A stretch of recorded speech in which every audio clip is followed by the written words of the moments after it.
سب سے پہلے ہم بات کریں گے پروگرام میں جماعت اسلامی کے احتجاج کی. ہم جانتے ہیں کہ ان کا احتجاج تھا، لانگ مارچ تھی، ان کے مطالبات تھے اور بتایا جا رہا ہے کہ ان کے مذاکرات کامیاب ہو گئے ہیں حکومت کے ساتھ. تو سب سے پہلے اس پہ اپڈیٹ لے لیتے ہیں. لیاقت بلوچ صاحب میرے ساتھ موجود ہیں، کسی تعارف کے محتاج نہیں ہیں. السلام علیکم لیاقت بلوچ صاحب، بہت شکریہ سر آپ کے وقت کے لیے. سر کیا اپڈیٹس ہیں؟ کیا مذاکرات کامیاب ہو گئے ہیں؟ کیا جماعت اسلامی کا احتجاج رنگ لے آیا؟ آپ کی ڈیمانڈز مان لی ہیں حکومت نے سر؟ بسم اللہ الرحمن الرحیم، بہت شکریہ. دیکھیں، آپ کے علم میں ہے اور پورا ملک جانتا ہے کہ بھی کوئٹہ سے اکدو بلوچستان لانگ مارچ جو ہے کہ وہ روانہ ہوا تھا، اور جو مظفر گڑھ بھی اس کو روکنے کی کوشش کی گئی، ڈی جی خان میں بھی گرفتاریاں ہوئیں. پھر ایک بات چیت کے بعد لاہور پہنچے تو پھر لاہور میں رکاوٹ پیدا کر دی. کل سے پھر پنجاب حکومت نے رابطہ کیا. اس سے پہلے طلال چودھری صاحب جو انٹیریئر منسٹر اسٹیٹ ہیں وہ بھی تشریف لائے تھے. اب ان 2 دن کے مذاکرات کے بعد بالآخر یہ طے ہوا ہے کہ جو منصورہ میں اسٹاک کیا گیا ہے اس کو پوری طرح پولیس کے اثار میں رکھا گیا ہے، اس کو وہ ختم کر دیں گے. اور یہ کارواں جو ہے لانگ مارچ جو ہے اب پہلا پڑاؤ اس کا پریس کلب جو ہے اپنے اسی پروگرام کے مطابق لاہور میں ہوگا. پھر وفاق جو ہے کہ بھی ایک بااختیار کمیٹی تشکیل دے گی اور اس کمیٹی کے ساتھ پھر بلوچستان لانگ مارچ کا ایک وفد جو ہے کہ وہ مذاکرات کرے گا جو ان کے 8 مطالبات ہیں، اور جس سے یہ توقع ہے کہ بھی ممکن ہے کہ وہ چیزیں کسی نہ کسی شکل میں تسلیم ہوں. تو پھر یہ لانگ مارچ جو ہے کہ اپنے اختتام بلوچ کو صاحب پہنچے گا. ہمارے ویورز کی خاطر اپنے مطالبات بھی ایک بار دہرا دیجئے پلیز. لیکن جی سب سے بڑا مسئلہ تو بلوچستان میں بدامنی کا ہے کہ لوگ اپنے جان مال عزت کا تحفظ چاہتے ہیں. پھر اسی طریقے سے لاپتہ افراد ہیں، ان لاپتہ افراد کے خاندان اپنے عزیزوں کی بازیابی چاہتے ہیں. پھر جو بارڈر ٹریڈ ہے اس میں گوادر کی طرف ہے، پنجگور کی طرف ہے اور چمن کی طرف ہے، اس کو ایک سسٹم کے تحت اس طرح ریگولرائز کیا جائے کہ لوگوں کے لیے روزگار کے مواقع ملیں اور بارڈر ایریا جو ہے کہ اس وقت جو شدید غذائی قلت سے دوچار ہے اس کا ازالہ ہو سکے.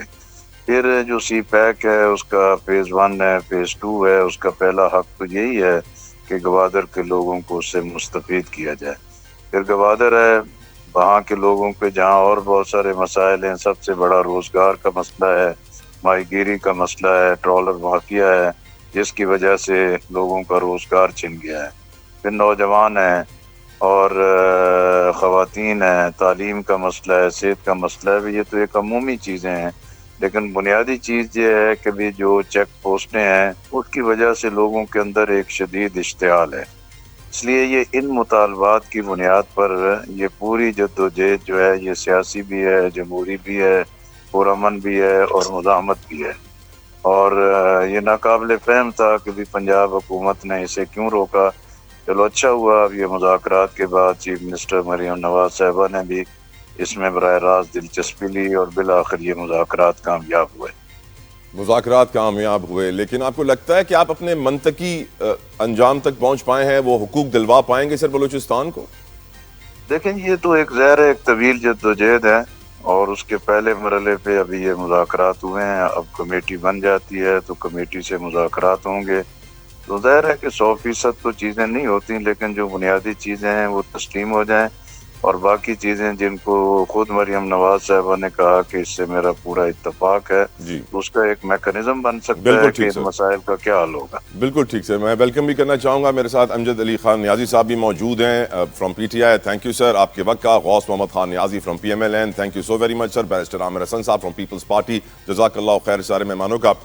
امجد خان نیازی صاحب، جماعت اسلامی اپنے مطالبات بلوچستان کے حقوق کے لیے احتجاج کر رہی ہے، حکومت سے مذاکرات کر رہی ہے، اور یقیناً ملک کی حالات اور اسپیشلی بلوچستان کے حالات ایسے ہیں کہ ہم سب کو مل کر بلوچستان کے حق کے لیے آواز اٹھانی چاہیے تاکہ وہاں پہ بہتری آ سکے.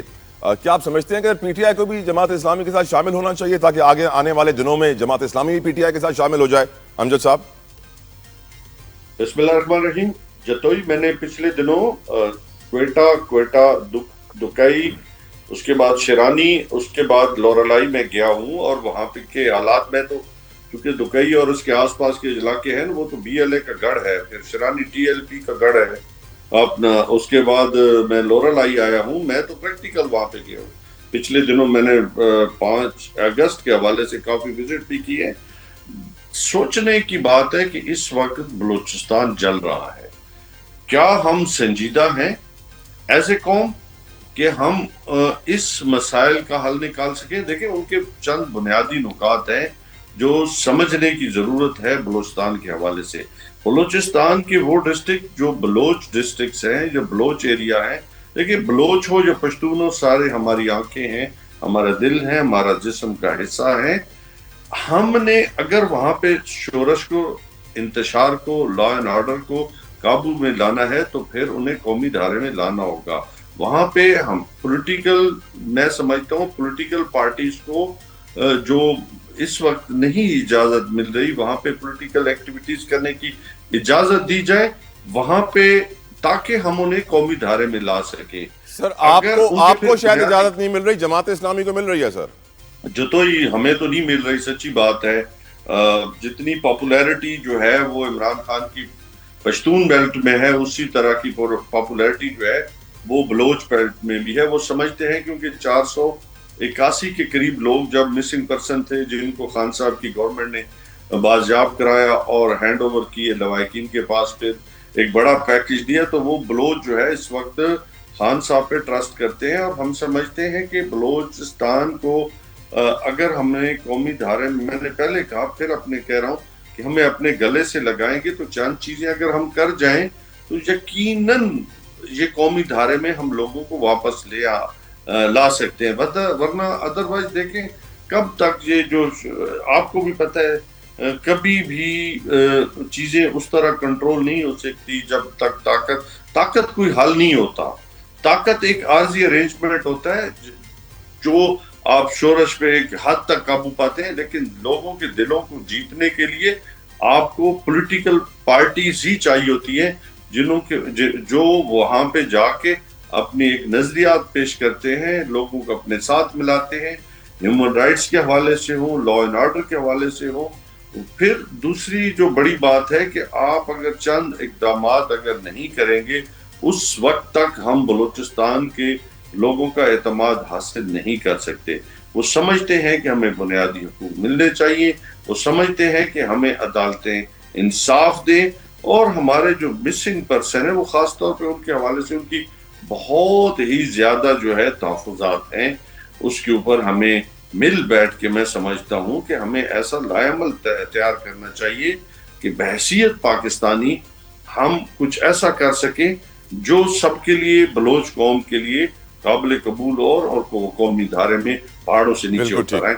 بہت ضروری ہے۔ میں تو وہاں پہ جا کے دیکھا ہے کہ آپ کے 5-6 گھنٹے ہی آپ کا لا اینڈ آرڈر ہوتا ہے دن کی روشنی میں، اور شام کے 5 بجے تو آپ کے جو بڑے ہائی ویز ہیں وہاں تو آپ کی گاڑیاں نہیں گزر سکتی، وہاں سے اپنے لوگ نہیں گزر سکتے۔ پاکستان کی سب سے خونی شاہراہ بھی کہا جاتا ہے اس کی، کیونکہ وہ سنگل ٹریک ہے، آج تک اس کو ڈبل ٹریک بھی نہیں کیا۔ میں آپ شہراہ کی بات کریں، دیکھو شہراہ پہ یہ پوزیشن ہے شام کے بعد، میں باقی ایریاز کی تو بات ہی نہیں کرتا۔ ایریا میں تو آپ کی ریٹ آف دی گورنمنٹ کہہ لیں، ریٹ آف دی اسٹیٹ کہہ لیں، دونوں نہیں ہیں، اور وہ لوگ ہم سے افینڈ ہو چکے ہیں، ان کو واپس لانا ہمارے میں بڑا ضروری ہے۔